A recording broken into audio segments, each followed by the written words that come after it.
Hi there, David Taylor or Mr Pelargonium, back with another video for the Pelargonium and Geranium Society. I think it's time we had a little look at my sort of new hybrids from my breeding from last year. So let's just get going.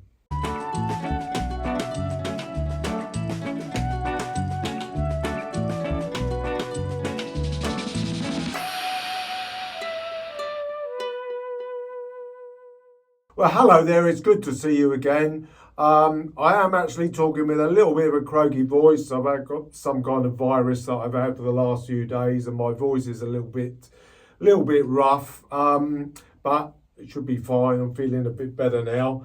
So I thought it was time that we had a look at my new hybrids that we bred from Regals, and a little bonus towards the end of my new Unique type.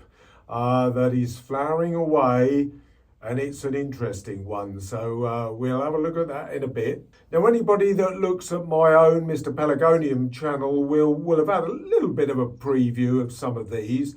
I touched on them in a video I did on there about 2 weeks ago for those that were flowering at the time, but the majority of them have now come out. Or have come out and the blooms have gone over, but I have taken pictures or videos of them so I can slip them in when required. So I thought we'd just have a little look at what's come out. The Unique, though, as I've touched on, is something a bit weird and a bit special, so we'll leave that one to the end. Now, the majority of the plants, Regal Pelargoniums, I bred using a plant called Doris Shaw last year. I also took some bee crosses from a Ukrainian-based plant, which again, I'll just insert that in. I particularly love, it's got a gorgeous ruffled white bloom with a sort of tones of pink in it. I love the ruffled blooms of it. It's called sort of Ukrainian cherry in the name. It's Cherie or cherry as in the bloom, but I think it's cherry in the name that's the appropriate name here. But yeah, I took some bee crosses from those. And I've got a couple of interesting plants from that, so we'll have a look at those. But the Doris Shaw ones, I crossed Doris Shaw with my own Shriven and Pearl. The blooms that have come from that, or the Regals with the blooms that have come from those, to be honest, are minorly disappointing, I would probably say, because they're sort of realistically, some are very similar to the original plant. I'm pointing down there because it's right in front of the camera. So here we are, this is Doris Shaw. It's what I like about Doris Shaw. This is actually a standard, a big standard that I've grown. This is the head developing well. Blooms are just coming out. I was wanting to get hold of this gorgeous bushy growth really from the seedlings that I got from this last year. But the blooms, if you like, are nothing particularly special. This is an example of one. It's got the colouring, deep purple colouring on the sort of the blotches on every petal. Every petal is blotched fairly similarly all the way round. This particular one has actually got 6 petals, which is unusual. But all the petals, even in the 5 petal ones, are very, very sort of similar. The upper petals do have a marginally bigger blotch, but in general, they've got the even blotching on all the petals. But it was the growth that I was wanting to get hold of. And I was thinking that there would be some variation of colour in crossing it with my Shriven and Pearl. I knew that there would probably be a bit of a mix-up of genes to create some different colours. But in the end, I've actually got a number that are fairly similar on one side, which is a sort of whitish shade, white with hints of a light sort of magenta blotch, or enlarged blotches of what we got on the actual Doris Shaw itself. So yeah, it's a bit of a weird one. So I've got a good number of this white. Now, I do quite like white Regals. These have got a hint of the colour all round. Yeah, and I particularly like these. I do love a white Regal. The blooms are fairly large. Just got a little hint of a of a magenta sort of outline blotch. Outer blotch it is, it's not covering the whole petal by any manner of means. If we just turn around here, I am sort of guiding the camera. If we have a look at this one, this was actually the first one to open. And I thankfully got another bloom which has just opened. I particularly like that as well. It's got an even less of a hint of the marks on the lower petals, but it's got a little bit more of a sort of blotch, the magenta blotch on the upper petals. Like that one as well. But then I am just a bit of a sucker for whitish regals. Now indeed, I've actually got another one. This is very similar to this one that I've shown earlier, almost identical. I mean, you can see maybe the colouring is just a bit weaker, but I mean, I will probably keep the majority of these white ones. But here is one of the ones that I particularly like. This is quite different. It's got a little purple mark on the lower petals. The upper petals have got a much darker blotch on the upper petals of purple. And I particularly like this one. It's quite different to Doris Shaw, which we just saw earlier, of course. And I really do like this. Big bloom, quite a good sort of growth habit to this. Fairly bushy, which is what we're wanting really for a regal. Another one that I've got here, this has got magenta overtones with these almost identical colouring, bit more of a blotch as to the parent of Doris Shaw. That's just going over that bloom, but I think you can get the drift there really. But again, I mean, it's okay. Debatable whether I'll keep that. I have got several that ended up being almost identical to Doris Shaw. Yeah, so, you know, we've got plenty. We've got another one here. It's got a lot more of the dark purple on a sort of, you know, almost white, but it's fading to sort of purple. But that has got quite a dark bloom. And again, I may keep that. I think that plant desperately needs a drink, actually. But that one's not too bad. Again, it's just variations of the theme, really. I've got several others here. There's another white one, again virtually identical to the one we had a close-up before. That one has got again bushy growth though, and another one with the purples. This is almost identical to the parent Doris Shaw, so I will certainly not bother keeping that one. And I think I've got yet another sort of Doris Shaw impersonator down here. This is another one. I'm actually really surprised with just how many plants have come through without any variation. I'm really quite surprised. This one, very light magenta base, bit paler perhaps to the almost white of Doris Shaw, but the colouring is identical. The blotching is almost identical to Doris Shaw. So yeah, it's disappointed maybe.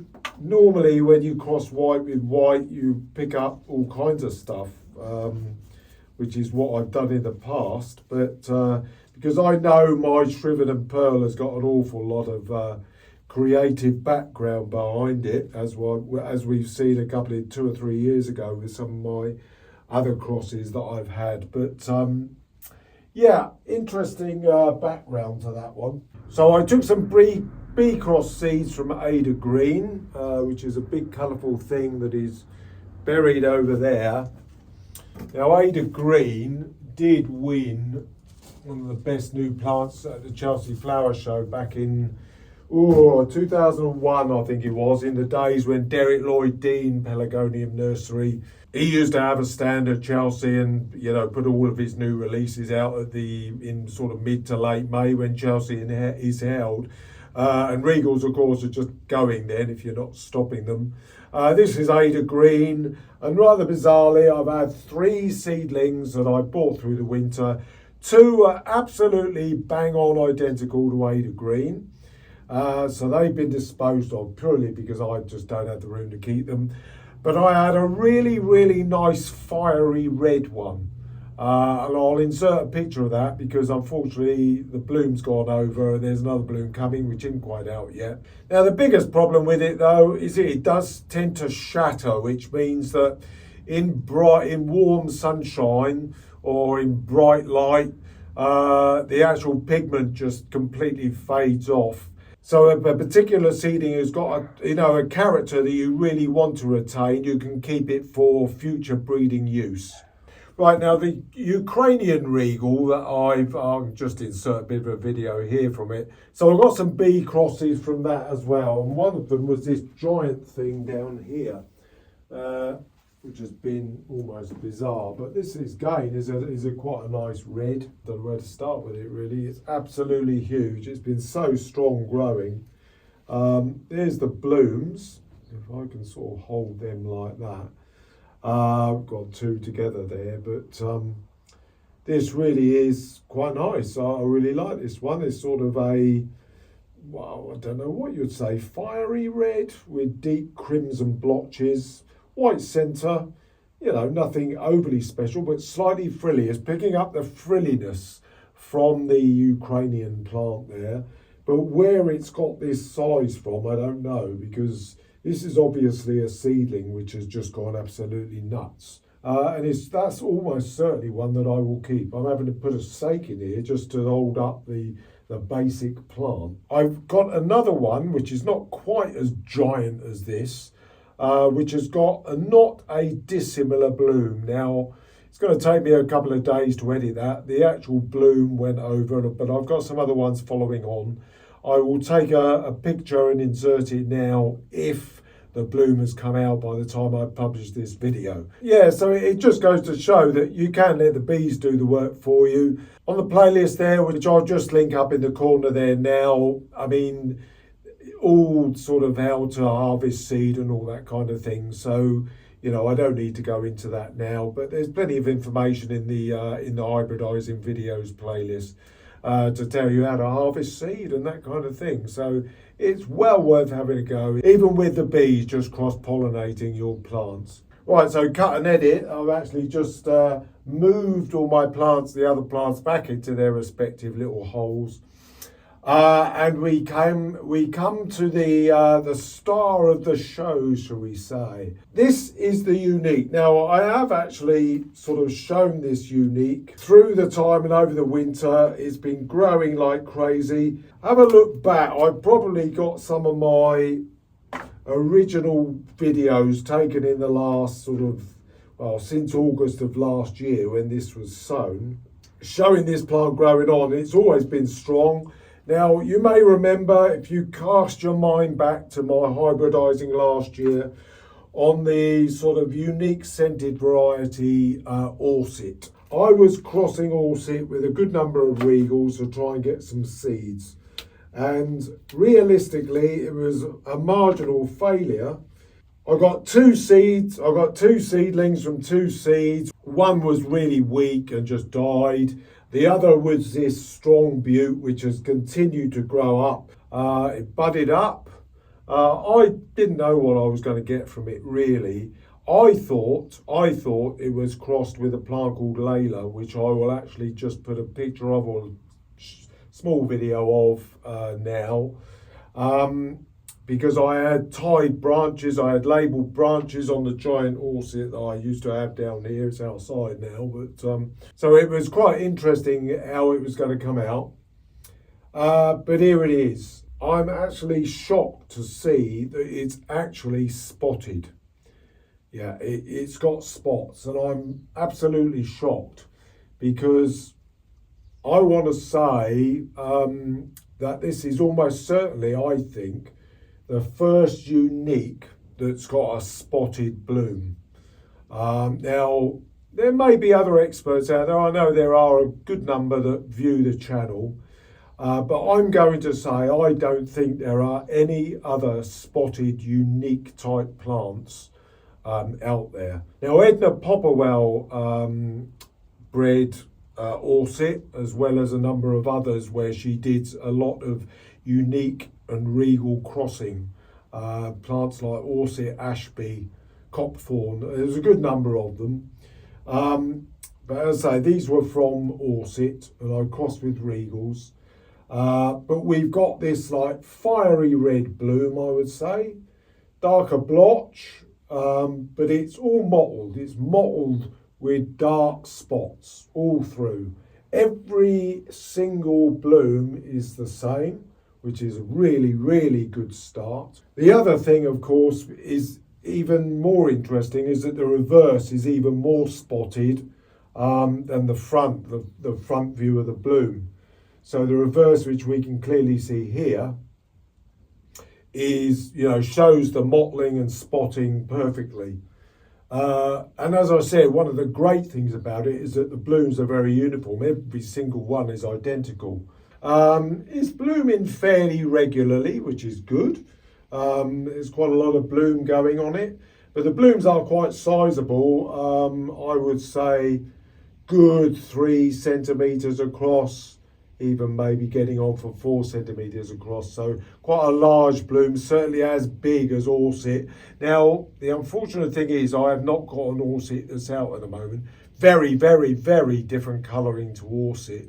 Orset's quite light, shades of magenta and white. Now, in terms of the background, I said that it was crossed with Layla. I wonder though, because of this spotting, next to it, I had some crosses with one of my own Regals, Gosbrook Night Sky, which is actually down here. This is my Gosbrook Night Sky. Spots and splashes of white on purple background. And I had a branch, and indeed I had a video, which I might run over now actually, which I think I showed actually last year, of me crossing this night sky with a branch that was next to Layla from where these came from, because I've got all the labelling in my pot. And I'm wondering if pollen from this got across onto the branch that I had labelled as crossed with Layla. So I almost certainly think that it's Orset crossed with this Gosbrook Night Sky of mine to bring in the spots. I mean, you can't guarantee it, but I'm pretty certain that's what's happened.